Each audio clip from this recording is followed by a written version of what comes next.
is Master Chu, and today I'm going to show you some basic movements to dealing with double punch with our opponent.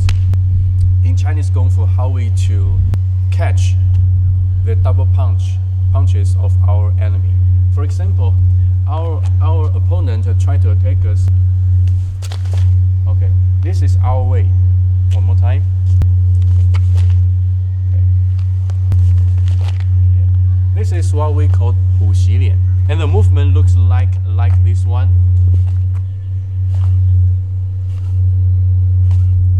Okay, and the usage looks like this. We do this one, and then the other punch here, we do this one. We call this double punch.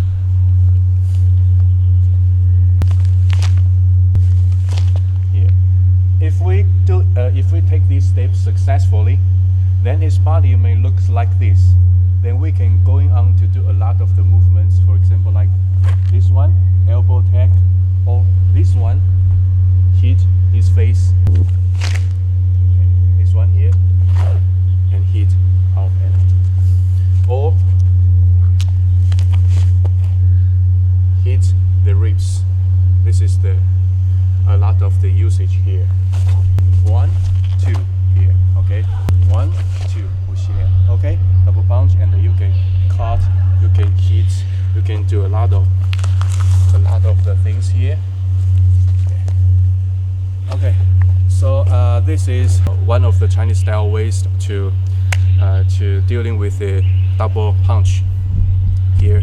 And if you have any questions, please say something, leave a comment for us, and then we will try to reply you in the future and discuss more. Thank you. See you. Bye bye.